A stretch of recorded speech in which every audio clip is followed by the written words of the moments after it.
Hi, everybody. It's 4 o'clock. Welcome to office hours. I see there are three of us today. Four. Hi. I wanted to let you know a few things that are going on in the district and then answer any questions that you might have.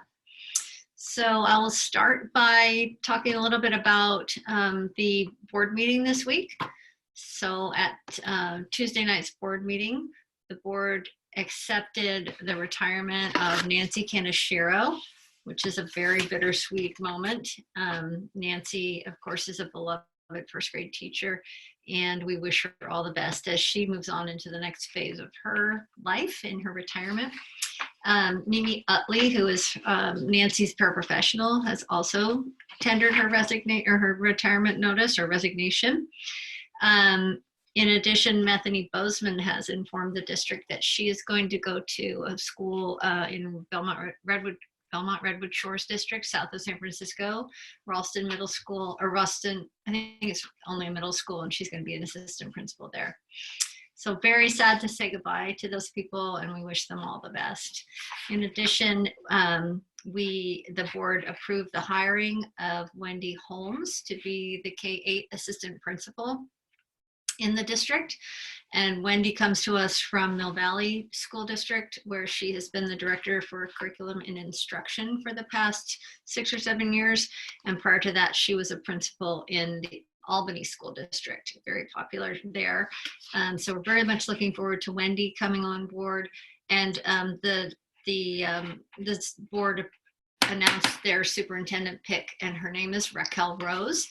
You may have seen the article about her in the IJ. Raquel is a longtime educator in Marin County. She's worked most recently as an assistant superintendent at Marin County Office of Education, and has been a principal in the Novato School District. So Raquel comes with a lot of experience, broad knowledge of the county, and she has young children and is known by many in the community already. So it's a great transition time. Those are the personnel changes. The announcement of Nancy Kaneshiro's retirement allowed the board to approve the reinstatement of one more teacher off of our layoff list. So that's great news. And we continue to carefully watch the kindergarten enrollment numbers. That's our last wild card, I would say, in terms of figuring out if our staffing is appropriate to our enrollment. Other things that are going on, we just started a committee this week called the Return to School Roadmap Committee. We're trying to get our ducks in a row to address any of the possible, well, I don't know if it's any, but as many of the possible scenarios as we can that might present themselves in the fall. So possibilities are that we're allowed to have school, but we have to have stable cohorts of 12 children at maximum with one adult. We could not be allowed to open in the fall. We don't know yet. I have a weekly call with Dr. Matt Willis, who's in charge of the Marin County Health Department. Not I personally, but with the group of superintendents from the county. And Matt's statement this week was that as the county begins to gradually loosen its restrictions on people's movements, and as do other counties and nations, there will be close monitoring of how that affects outbreak. And so that will inform decision making around what can open next and to what extent. His observation was that the continued closure of the state universities gave him pause around what the state might be thinking in terms of K-12 schools. So we keep an eye on that, but in the meantime, plan ahead. So we have a broad representation of 22 people from the district working on this. There are administrators. Raquel Rose is involved as the new superintendent. Of course, this will become her puzzle to solve or to at least be working on diligently starting July 1st. And there are teachers, our nurse, Laurel Erin, we have counselors, the psychologists. So I would say that a very clear message came through during that meeting that we had on Tuesday, that everyone is very not worried, but they want the focus to clearly be on students' social emotional wellness when we do return finally, and to make sure that takes center stage before we begin assessing kids for their learning loss or where they are in their math or whatever. We need to address their social emotional well-being first. And so that will be a focus, that will remain a center point for the work of this group. We will be meeting weekly in subcommittee or large group to get as many scenarios planned and fleshed out as we can before the start of school.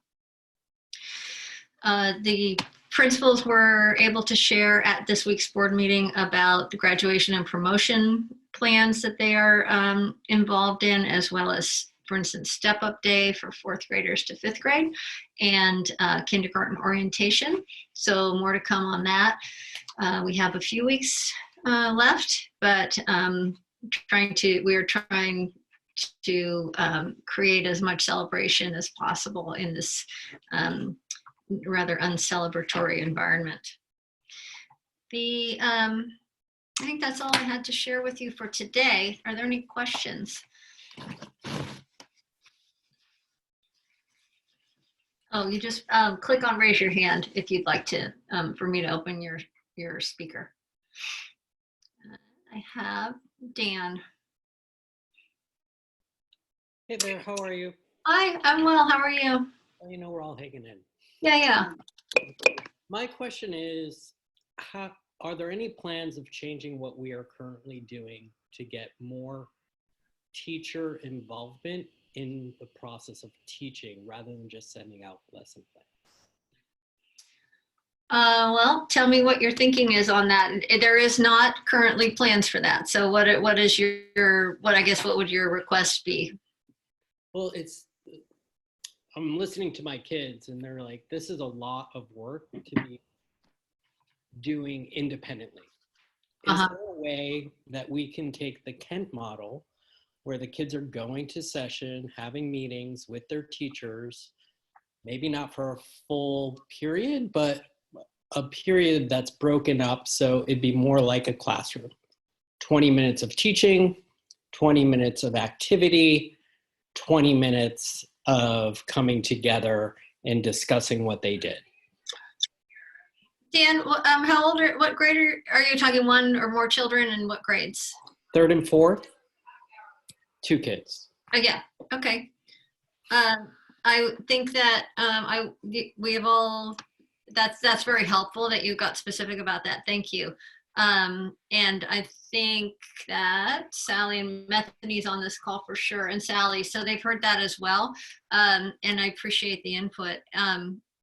It sounds like your kids are saying it feels like a lot of work to be not engaging with a teacher or other students during. Is that right? Absolutely. So it's independent work.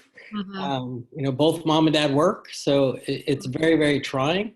I just don't understand why Basich isn't following other models that are productive, like over at Kent. I hear the kids are doing very well with Zoom meetings. They're supposed to be on them. They have assignments through Zoom. Other communities seem to be doing a much better job than we are with kids the same age at interaction with their teachers. I have to say, I'm very disappointed where we are for the length of time that we've been here. It doesn't seem like much is changing. Okay, thank you. Thank you for that. Anybody else?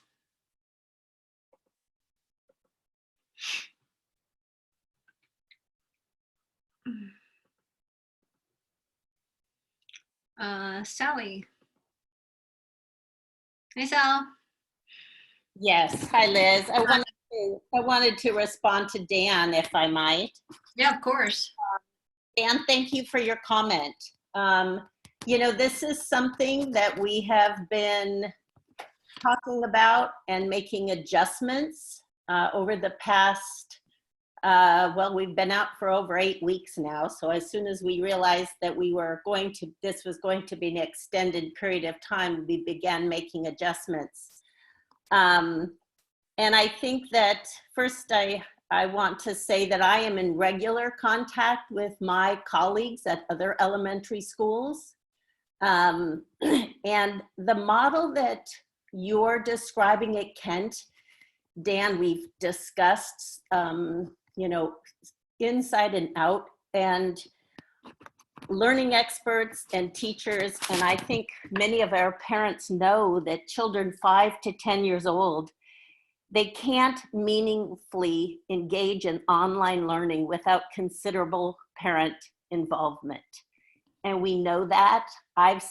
Methany Bozeman and I sit in on Zoom meetings all the time.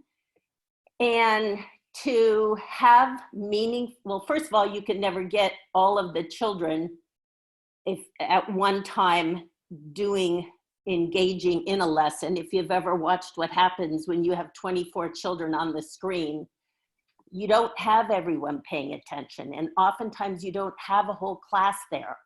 So to conduct a lesson with less than the whole class when some students can't access their technology because they have, like you, 2 parents who are working, or perhaps they have a device that's not functioning in a way that they can do it independently. There's so many factors that are very different, Dan, than with our middle school children who can just sit at the computer and they are independent and they can access their learning in a way that our children can't. So I really appreciate your comment. It's something that we've literally talked about for hours, but we really feel like the accessibility of learning for the young students happens best when it's introduced perhaps in a conversation, but the learning itself happens in a pre-recorded session so that children can go back to it multiple times and listen to it, because that's often what has to happen. And they can do it when a parent is available to them. So I appreciate your comment, and I promise that we have talked about this and looked at different models, not only internally, but outside as well. Sally, Dan's gonna respond. He's got his hand up again, so don't go away. Okay, Dan, there you go. Sally, thanks for the comment. I'm not saying all or nothing. I think it needs to be this is my opinion, and I'm trying to listen to my kids and voice their concerns. The comments that you just made, it sounds like you're looking at this as an all or nothing. Not all the kids are going to be able to access technology. We know that. The school has done a great job of helping try to ensure the kids that don't have access get access. There are going to be times that students don't get to go online. I fully understand that. I'm not asking for the school to completely reconsider their approach, but I am asking them to have more involvement. You don't have to have the whole class doing one structured kind of interaction learning. You can break it up. They can go out and do individual Zoom meetings. They can, these teachers, we have some of the best teachers, and I just don't feel we're utilizing them. We're not utilizing them for our students. We're missing opportunities to continue education with our kids. And I feel like my kids especially are having gaps and they're struggling with what they have to do. I think there has to be a way that we can look at it so it's not in full totality. Is there a way that we can do it 3 days a week, 2 hours a day for three sessions? I'm missing why It has to be all or nothing.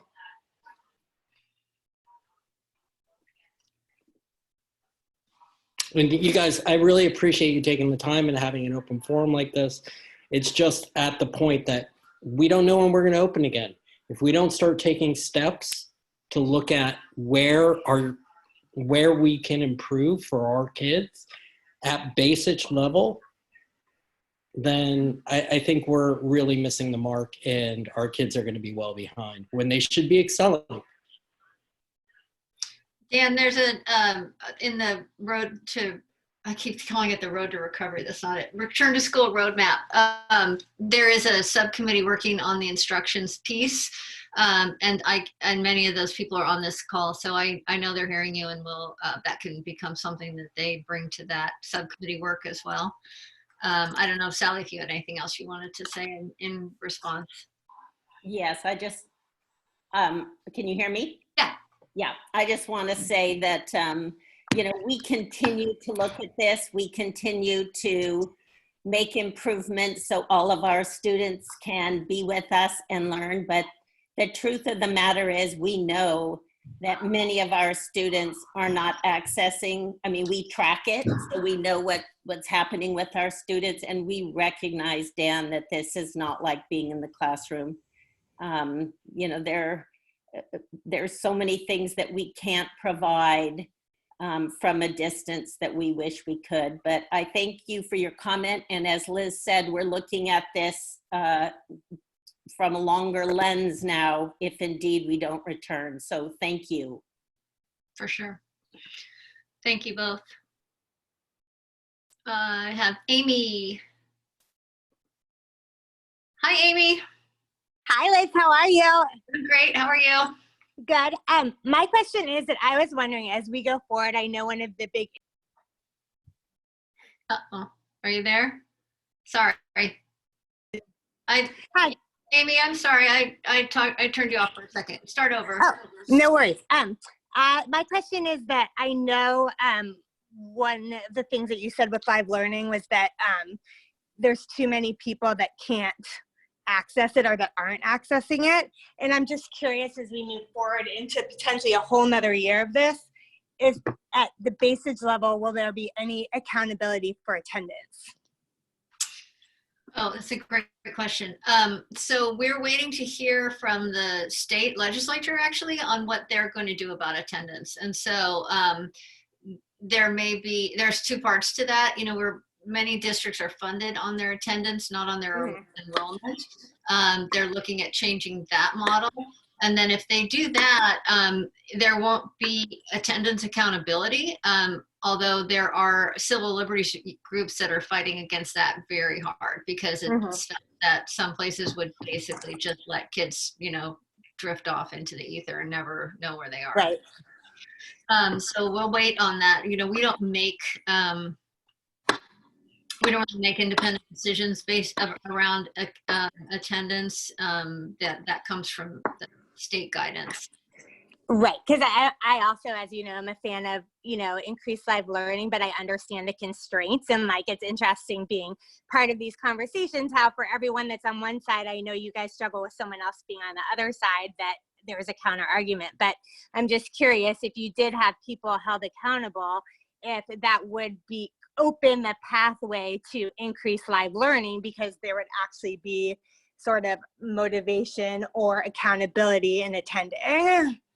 Yeah. So you mean, I want to make sure I'm understanding your question. So you're saying, is there some way of actually, so when we talk about holding people accountable for attendance, let's just talk about when we're all in the building, right? Mm-hmm. So if we're in live school and kids and their parents at little kids level are held accountable for their kids showing up at school, there are sanctions for not doing that, and Right. they can become legal and in Right. The most extreme situations. So if you play that out to the virtual environment, I don't know what your I guess you could have the same types of truancy processes, and and in our district, you know, where we do have a very high percentage of families with devices and connectivity, you know, that we could look at that. You just, I mean, I've said this from the beginning. We're in an environment now where we've lost all of our sort of external incentives for kids to come to school. This is all has about kids and their parents wanting to attend school virtually. We don't have the, you know, there are no extrinsic motivators now. It's just like, it has to be just interesting and really engaging. So that's an interesting question. I think the state has to come up with some scheme for making attendance, you know, non-optional, because otherwise there won't be, you know, people are going to drift away. But it's so tricky. I mean, the state is so diverse, and of course there are areas even in Marin where connectivity is not a given. You know, West Marin, I meet with the superintendent of the Shoreline District, and there are still kids, you know, there are large swaths of that area, of those ranches, that have no internet. Right. So how do you know, how does that get dealt with? Anyway. I mean, could you record live Zoom sessions, and like those people could potentially call in if they can't connect somehow right on the spot? I just wonder if there's some options that they could consider. But I do feel like, at least my own personal concern is, you know, I feel like the school and the parents have done the best they can over these past 2 or 3 months. But what happens when another year of this goes by and, you know, half the kid, or I don't know what percentage of base age kids, but I'm sure at other public schools are high too, you know, higher. What happens when they're not showing up for work and they're I mean, we've discussed this before, moving on in grades. Right. Well, yeah. And then, I mean, at some point that hits a big wall, right? Where kids can't function at the, it calls into question the whole grade level system, really. Right.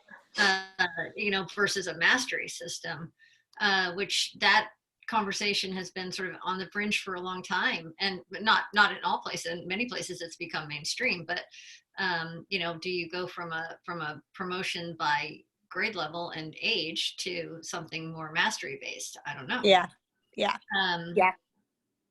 These are and there's a lot of people working on this, and I think everybody would like to think that it could go, you know, we'd all be back in school in September, but I don't know. I sure hope so. I know. But I know, you know, we have made so much progress. Mrs. Walsh is doing something that's been so great for Lucy with the breakout rooms and the live Zooms for the specialists. So thank you for all you guys have done. And, you know, I'll look forward to seeing all the advancements we can make as this sort of moves forward. Right. But it doesn't take the place of like being together, right? No. I know. Well, thanks, Amy. Yeah, thank you, Liz. Okay. And I have a question from Janina. So it says, approximately how many students at Basic aren't able to access online learning at this point? I would say the percentage is very, very low. We have done a lot of work to get kids to get working devices in everyone's hands, in addition to a teacher going out and actually providing tutorials on how to access the content that the teachers are sending out, and then also to ensure that internet connectivity exists.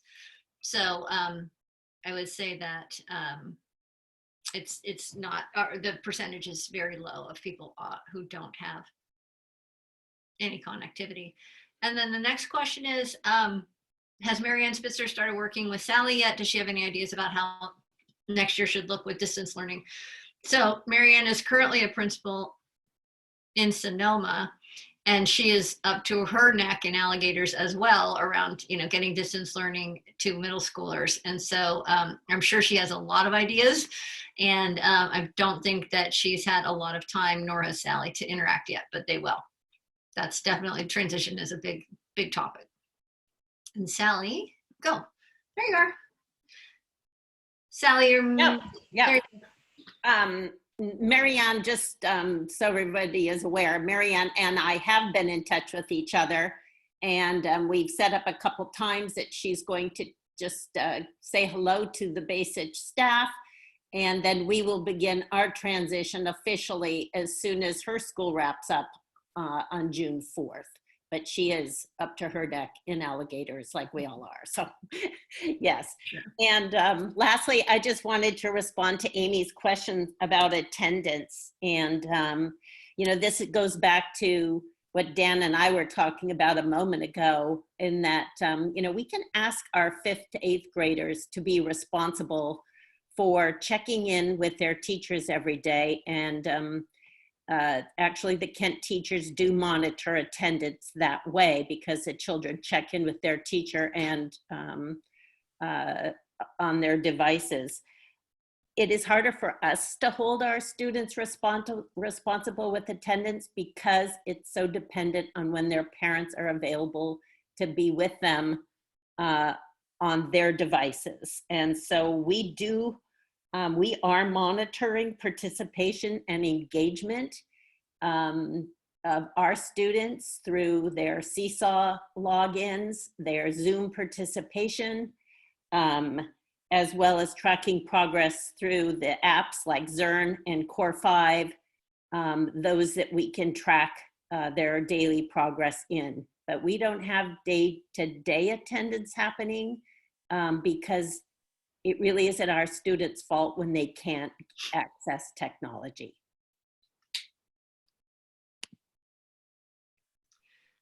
Great, thank you. There's a question about, has it been determined which Kent teachers are laid off next year? Is that public information? I know that Methany has resigned, but what will Jenny Walsh be doing next year? So we're asking that people reach out to teachers individually to ask them these questions. We're not going to make that public. That's up to teachers to share as they wish.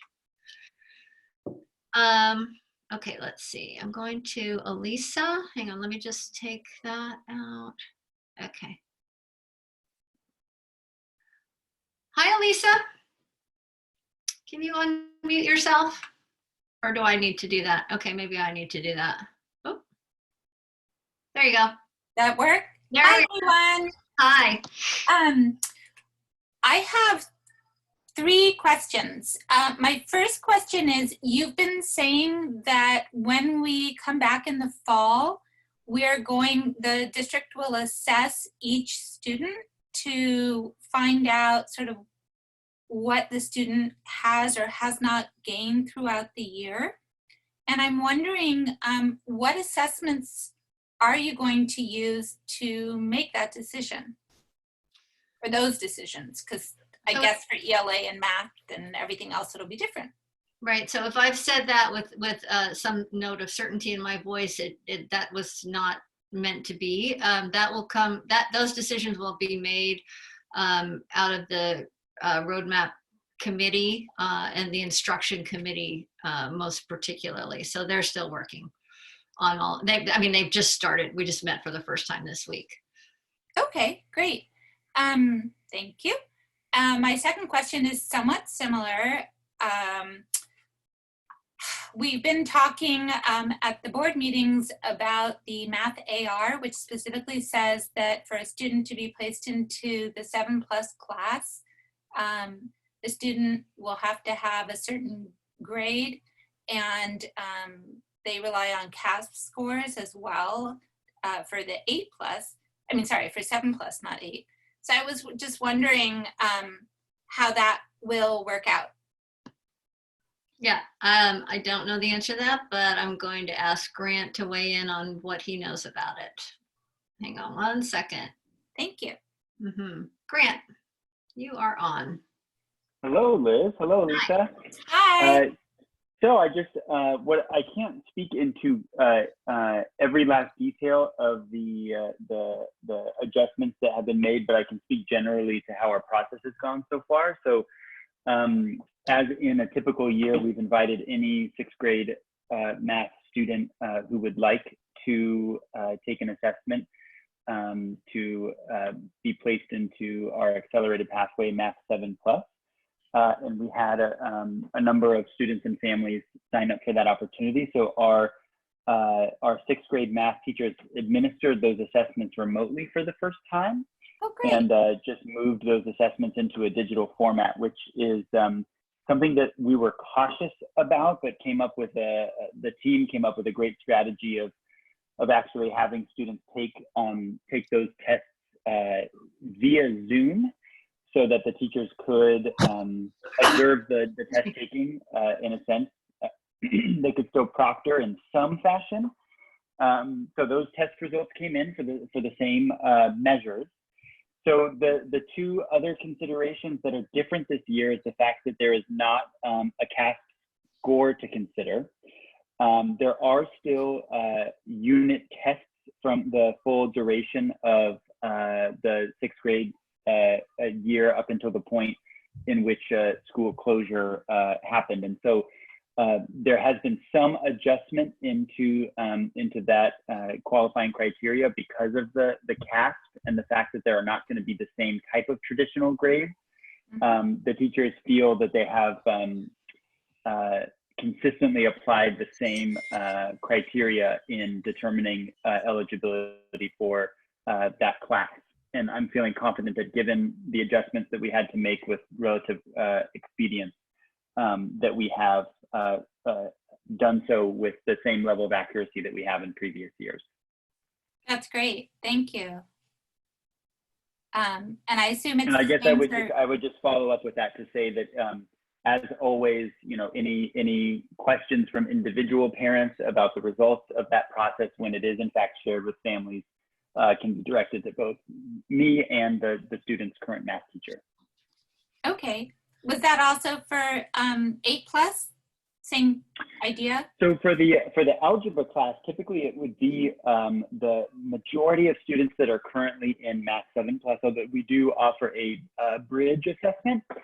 The bridge assessment is for a student who is in Math 7 who would like to bridge that half a year of content that's covered in 7+ that they wouldn't have been exposed to through an assessment that's given.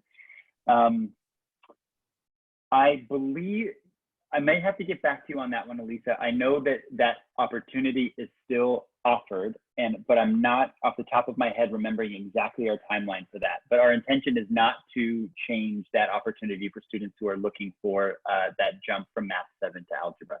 Well, I really appreciate that. And I had not known about that before. And I really appreciate the department doing that. Thank you. Thanks for the question. Liz, I had one other question about Kent. Yep.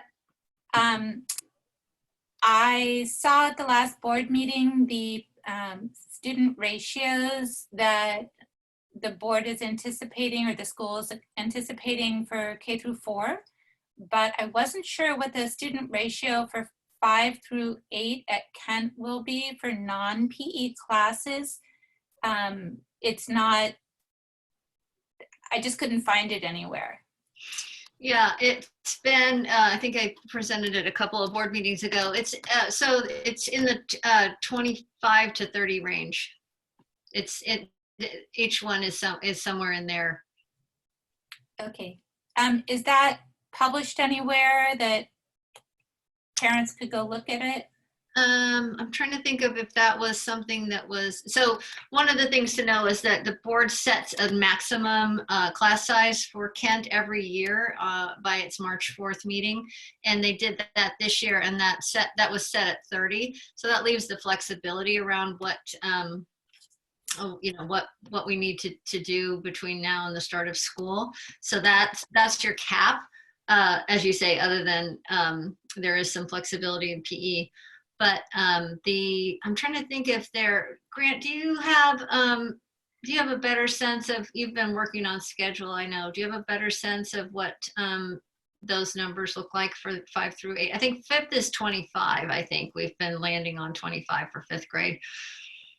But 6 through 8? So it's, currently, we would be looking at 26 students in each 5th grade class based on the enrollment numbers as of today.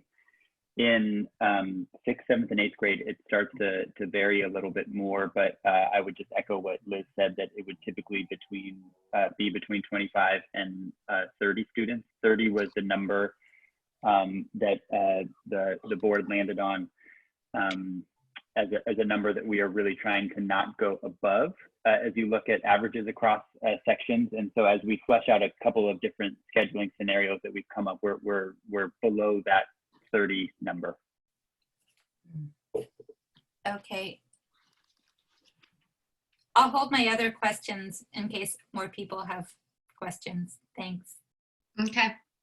Thank you. I don't see any other hands up if you want to keep going. Oh, great. Well, Thank you. I do actually have an answer to one of your questions. I've been texting with our department chair, and the bridge assessment from Math 7 to Algebra, we're planning to offer in some face-to-face format in August, if that is possible. If that is not going to be possible, then of course we would look at also other options there. The intent being to do this, of course, before the school year starts. Okay, thanks.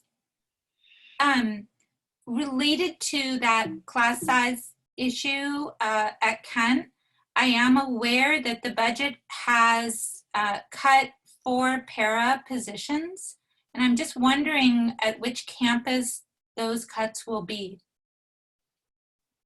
So the cuts are made in reverse order of hire. So it's a seniority-based system of layoffs, and so the remaining paraprofessionals will be deployed according to need, and the administrative team will make those decisions as they assess the needs at the different campuses.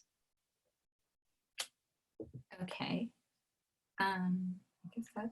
So in other words, when we hire paraprofessionals for general education classrooms, they aren't Basic or Kent employees. They're district employees, and they can be deployed as needed wherever we and of course, we don't know what the need is going to be yet and where. Okay, I was just wondering, because I don't remember there being paras in like 7th and 8th grade, but I'm thinking if the class sizes are really big, that I don't know how much flexibility there is with paras helping out at Kent more than in the past, or just sort of what you envision. It's not my vision, but it would be, I do believe it will be a conversation based on the needs of the students as they return to us from distance learning, if they do. Okay, great. Mhm. I'm listening to your last chat, just wanted to, at the beginning of your last chat, you had asked for feedback, and I wanted to give some positive feedback. My 5th grade daughter, who has Miss Janney, is really enjoying, I mean, she misses her friends terribly, but I feel that the experience has gone really well. Great. That when she has questions, her teacher is available, that her teacher manages the Zoom well, everything happens on time, assignments are clear. I could not be happier. That's great. Good to know. Yeah. Is your daughter, is Sophia an 8th grader now? So Sophia's in 7th grade. Okay. Some of those are going really well. She is also very engaged. And to the credit of some of her teachers, she said that sometimes in office hours, she's the only one. But most of her learning has also gone really well. Right. I was just wanting to speak to the whole, I guess I'm mentioning 5th grade in particular because of the questions about age and learning, and it did take some work on my part to get her into a routine, but I think now that my 5th grader is in a routine, it's really, really gone well. Mm-hmm. That's great. Yeah, Good. Thank you. All right, Elisa, talk to you later. Okay, bye. Bye. Jessica, hi Jessica, how are you? You can unmute yourself, I believe, or I can. Which would you like? Okay. I always cross over on people when I'm unmuting them and then they unmute themselves and somebody mutes up again. Yeah. Well, how are you, Liz? I'm well, and you? Gosh, you must be busy. Yeah, I'm actually in the middle of a work afternoon, but I'm I've been wanting to I just saw in a text, I was like, oh, I'll take some time between patients to check Oh, you're in. so kind. To talk. Nice to hear your voice. Yeah, so I was calling, and this may have been addressed. I have to be honest, I haven't been going to the board meetings or your office hours just because I'm working, and I can't. Yeah. I just don't have time in the middle of my afternoon. But what is the thought for, next year for the younger grades? Is the thought to be doing like partial online learning, or is it going to be, trying to get kids back into the classroom, for their actual teaching and for learning? I would say right now, today, with what we know, the most, well, and this is going to answer, Ina has a question too. When do you envision we will know more about the timing and when school will be starting for next year, about when school will be starting for next year and what that might look like? So our calendar is set. We would start school on the August, I always forget, 24th, whatever that day, Tuesday is.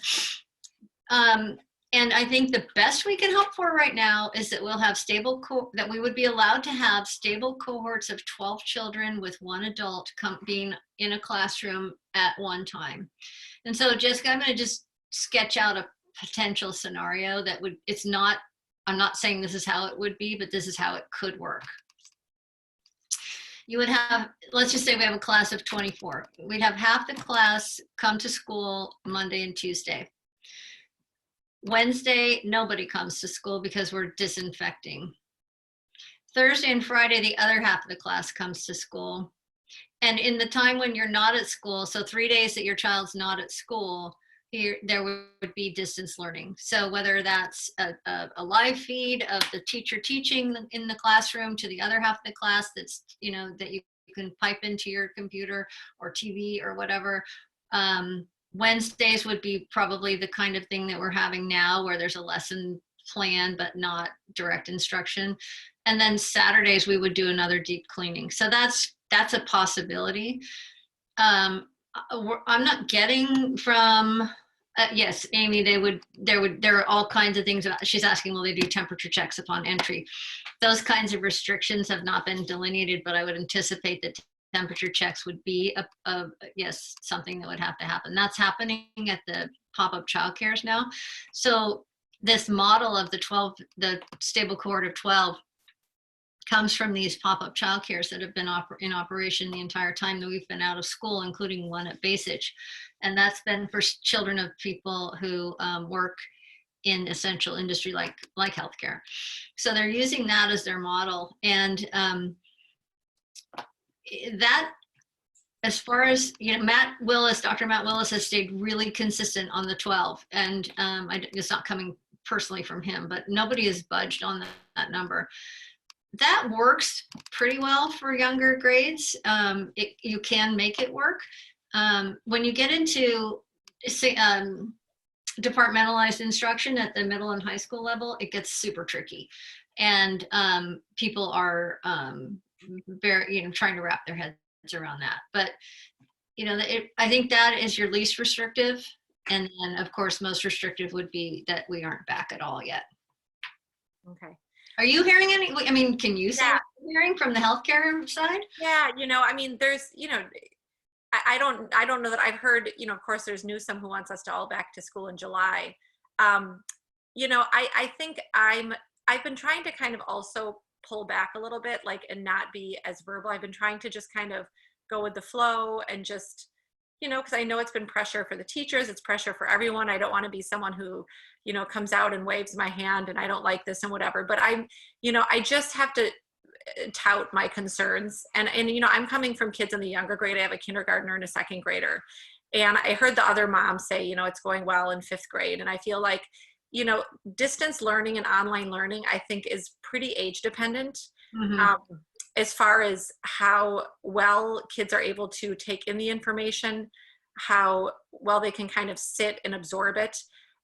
There's all different types of education. I've heard, teachers actually teaching online, which is great, like actually doing a lecture in front of the students. But I just feel like it's not going so well at my house. Mm-hmm. And I've been trying my hardest, and it's difficult because, you don't know, especially people that have two working parents, you know, you can't necessarily have a routine. I can't say that my nanny, who's Spanish speaking only and has a very low education, when she's taking care of my kids as I'm an essential employee and working, that she's able to give my kids any sort of help or answer any questions. And so, you know, oftentimes I'll come home and everything will be wrong in my daughter's math because she can't answer questions, right? I just don't feel like I can actually say that they're learning anything. I don't think they're falling behind, but I don't think my kids are learning anything. And and my kindergartner, thankfully, is, you know, just is advanced. But I feel like in kindergarten and first grade, school is about social emotional, right? It's all about, how do you play with somebody? How do I manage this? How do I do that along with learning? And you know, my kindergartner refuses to do Zoom. She's like, I don't want to do it this way, which is normal, right? Because a kindergartner wants to play. They don't want to engage via a screen. And I think that's pretty normal. Right. And so I don't push it because I'm not, I kind of think like, this is not what I want for you. I don't want you to be engaging with a screen all day, and that is the way that you communicate with people. Right. So you know, and she's advanced, so she's reading at a second grade level and her math is way beyond. So I don't even worry about her academically. I worry about her socially. I worry about what first grade is going to be like for her if she's having to engage with a screen again and she doesn't want to. Right. And, you know, and I just think that's not, to me, that's not okay.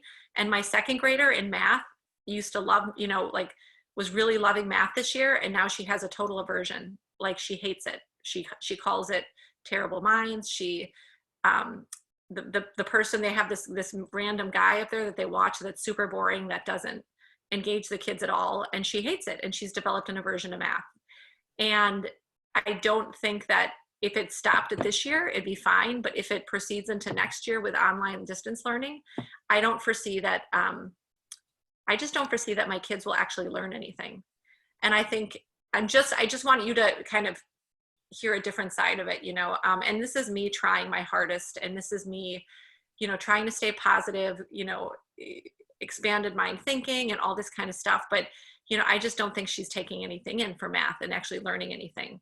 Right. And I get real concerned that, you know, the younger grades, so there's number one, that I don't know that the younger grades are actually able to absorb things in the same way in like a lecture style, like older kids are able to, without that sort of engagement and excitement from the teachers, which is totally lacking with the way this is being taught.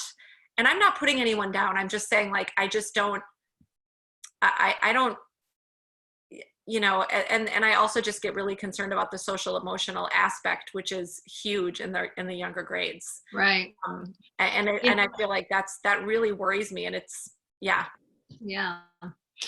Well, I mean, it's good, you know, it's never good to trollop along thinking that everything's great when it isn't, just because you can't do anything about it. You know, it's like, you know, if I think your experience is not at all unusual for younger children. And, you know, as you know, there are going to be, I think there are increasing concerns about the virus vis-a-vis children.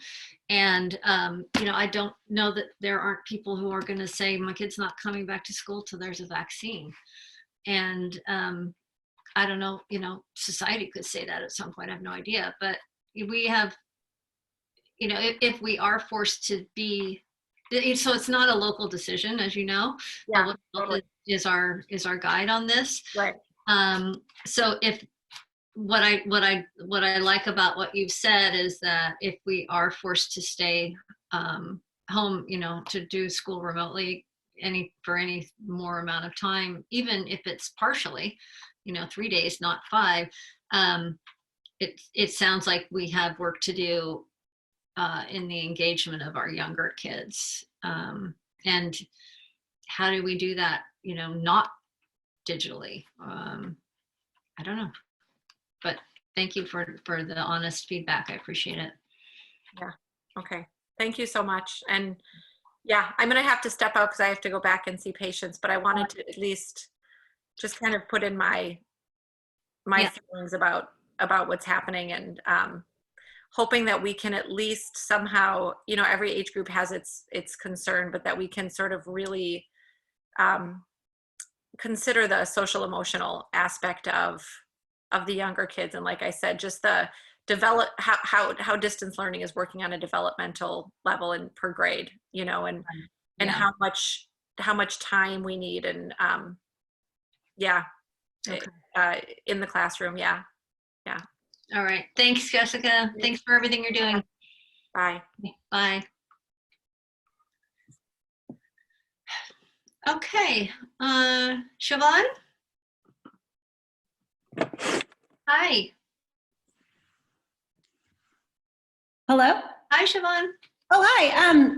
I have first grade twins, and I just wanted to, I guess, piggyback on the last person who was speaking, just with the social emotional kind of connections with their classmates and teacher. Has there, and I'm sorry if this was already addressed, has there been any discussion of having some smaller Zoom meetings for that age level with their teachers, like even groups of 5 or 6 students at a time, even if they're, you know, shorter than the 30-minute period, just to kind of help that age group engage a little bit better? Right. You know what? I bet it has been discussed. I haven't been privy to those discussions, but I bet Sally will come and help me with this. Hang on one second. There she is. Sally, I'm calling on you for an assist here. Yep. Remind me what grade your students are in? Oh, I have first grade twins, Rory and Ronan. Oh, Person. okay. And so you haven't seen any breakout sessions happen? I've seen, well, I'm not always home because I'm also a healthcare worker, so I'm not always out, but well, thank you for what you're doing out there. I have seen some breakout sessions with one of the students, and the other one I don't know if it's happened, but I mean, even with those, they're pretty quick, I would say, and there's still a group of 12 students, so it's a little bit hard to, I would say what I've noticed is it takes a while for that age to even kind of settle in to trying to talk to someone. Right. And so by the time maybe my kids are a little more soft-spoken than others, so by the time they're maybe ready to engage, it's like that breakout session's ending or right. And I know you don't want to just have it go on and on, so I don't know what the best solution is, but I was just wondering if it's been discussed to have like a much smaller group occasionally, just to really be able to check in. Yes, Siobhan, we have been playing with that, breakout sessions. And as I mentioned earlier in today's talk, Miss Bethany Bozeman and I sit in on many of the Zoom meetings. And, you know, it's very interesting because this is a different kind of exchange that teachers are doing with the children.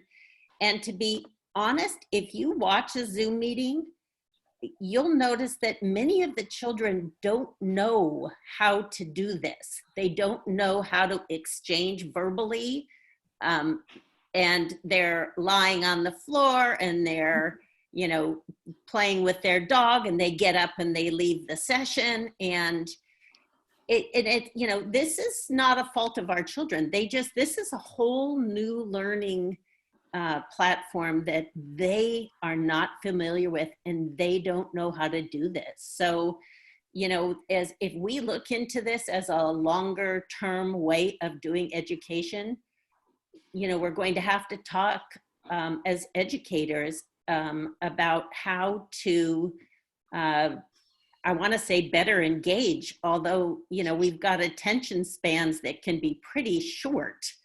And some students who, if you're trying to conduct a lesson, you know, and the child isn't necessarily a strong auditory learner, they're not going to get it right away. And if they're frustrated a minute or 2 or 3 into the lesson, you've lost them already. And they don't know how to say, raise their hand and say, you know, can you please repeat that? Or you've lost me. So we're in a period of education that we've never experienced before. So we are very aware of our young children and their different needs. And if you haven't seen a breakout session happen, I would reach out to your teacher because I know many of them are playing with this. Yeah.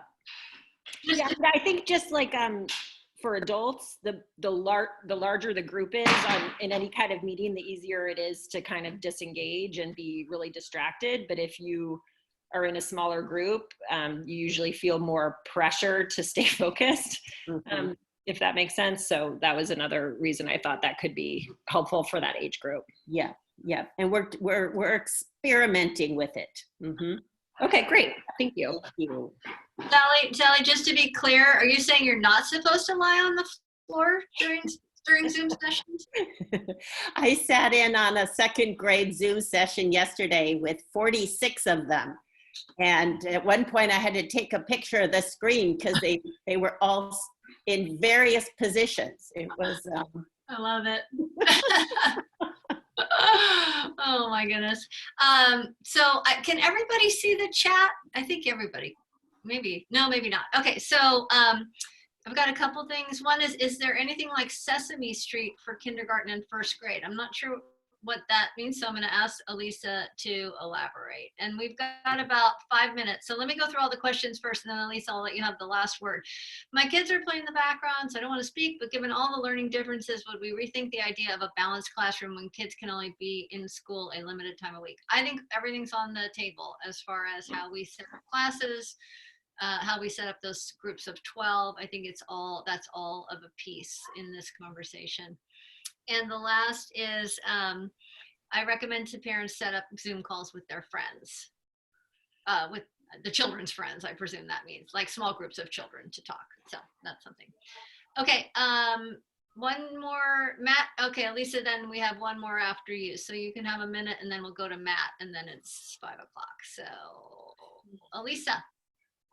Yeah, I was just thinking about my childhood when I really feel like I learned so much watching Sesame Street in terms of counting and reading and things like that. I actually was a very slow reader in kindergarten, and Sesame Street helped. So I just wondered, is there anything like that that California school districts can use? I know it's different from the curriculum we've been using, but I just wondered if there's something like that. You mean like separate and apart from like watching Sesame Street?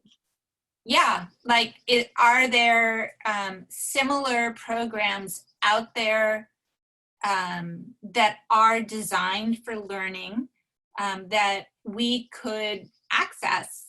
And as I said, I know that it would have to be vetted by the state and so on, but I just wondered if anyone's explored curriculum in sort of that space. Yeah, so if you look at our distance learning portal and the resources, there are several from PBS in particular. So I think PBS has done some work to create those types of learning curricula, for lack of a better word. And our teachers are, all accessing those kinds of things all the time. So a good idea, though. Let me go to Matt Shrey. Matt, hi. Hi, Liz. I want to go back to some information I think I saw during the budget review process in February. You probably think on that fondly by comparison, right? Good old days. Good old days.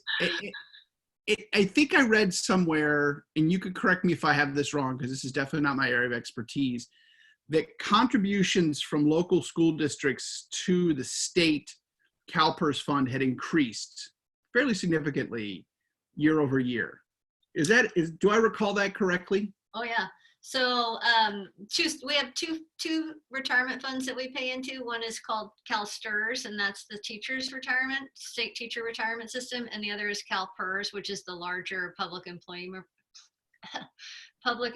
retirement system for the state of California.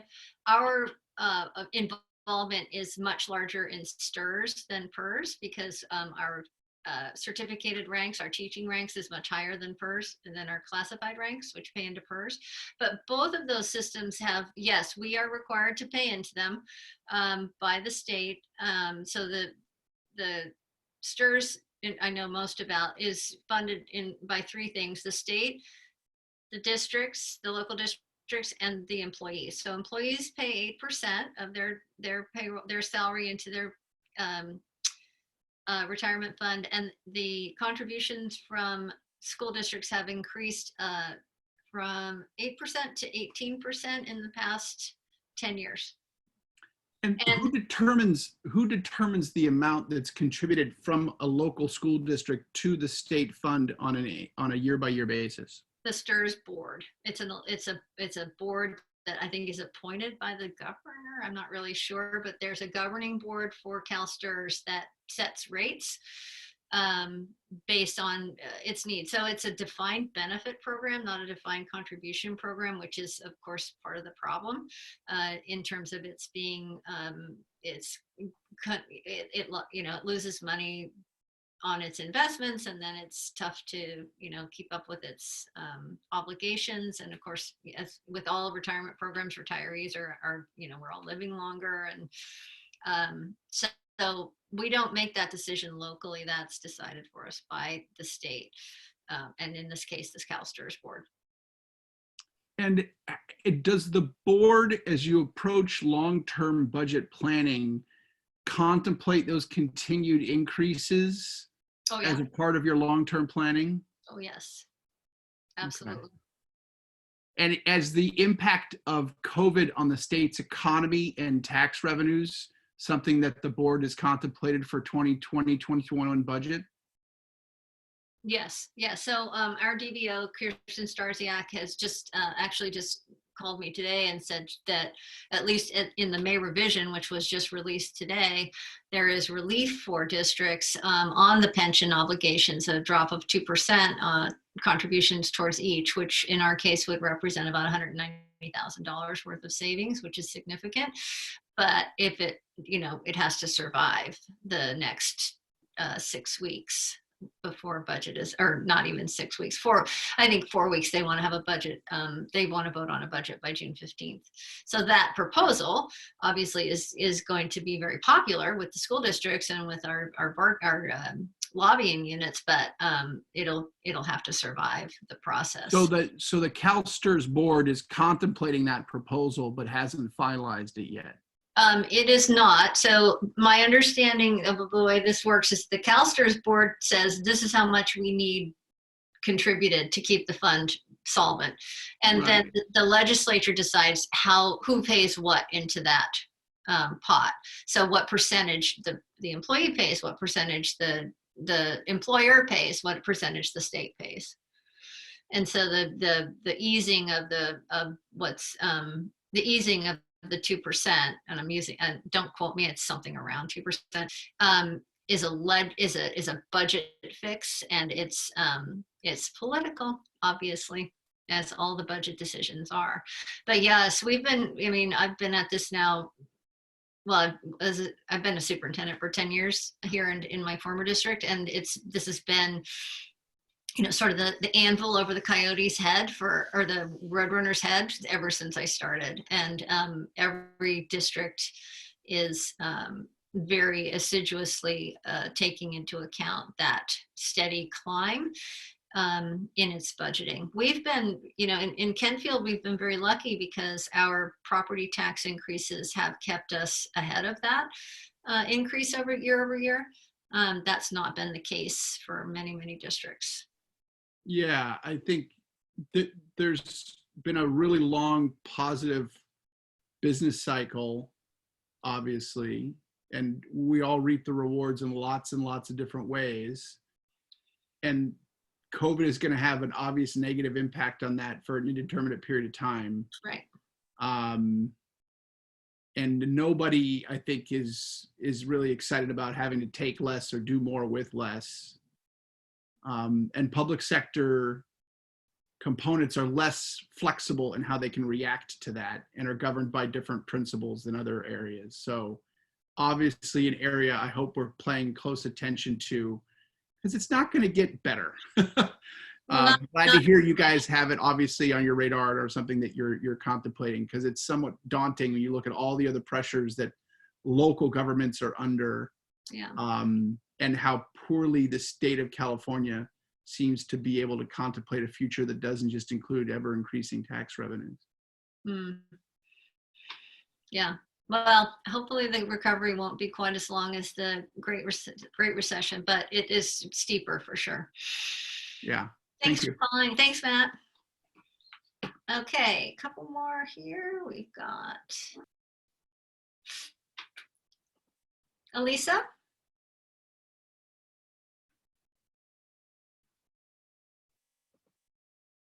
Elisa, did you want to talk? You need to unmute yourself. Oh, okay. I thought I didn't have your hand unraised yet. Siobhan, did you still want to talk? Are you there? Siobhan, did you have more to say?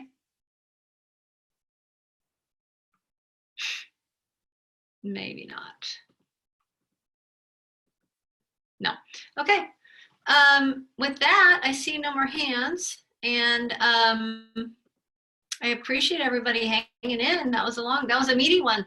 Last week I was laughing because I was sitting here at 5 minutes saying, oh, nobody's coming, or there were no questions, but I'm really happy to have had this conversation with everybody, and I thank you for attending. And I will talk to you, or see you around in some meeting or another, or if not, I'll see you next Thursday. Thank you. Bye.